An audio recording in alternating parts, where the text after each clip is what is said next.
ก่อนแถวรถลงไปเอาไปก่อนจะถ่ายรูปมองไม่เห็นไปหลังก่อนค่ะคุณแม่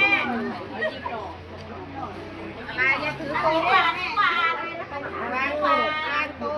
ยายดูฟันสวยๆนี่ดูสุดามุ้งตัวเลยสะพุงเขาไปที่หลังจะไม่ไหวเอากลับมาที่ค่ะไม่พอถ่ายก่อนไม่พอ1 2เก็บอดพนักงานครั้งนี้เดี๋ยวเขาก็เจ๊เขาไปเนี่ยของถ้าผมเอาไปช่วยน้อง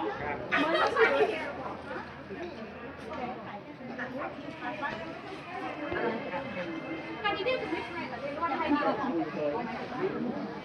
ก็ใช่ถ่ายแค่ชุดเดียวถ่ายชุดเดียวรูปนะจะเอารูปไปด้วยใส่ไปในถุงใส่ไปในถุงนั่นแหละรูปนะเนาะเก็บไว้อันนี้เนาะพระราชทานเป็นที่ระลึก ใช่ เอาไปเคลือบติดหน้าบ้าน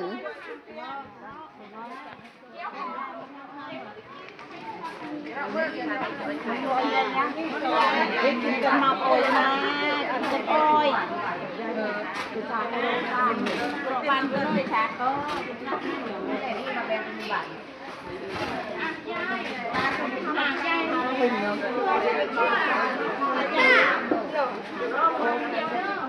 ้าตาได้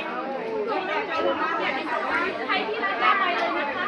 ได้เลขกับแฟนมาดูหน้าแบบตรงนั้นเดี๋ยวคนที่จะรับของไปดูไปดู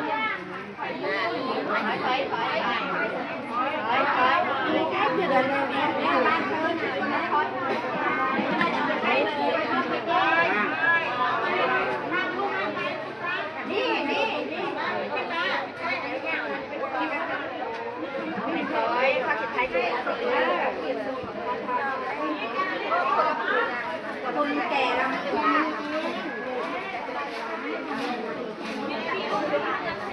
เราก็ให้มาแล้ว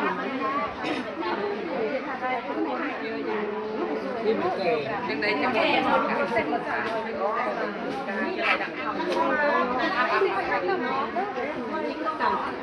ขาที่ถูกการ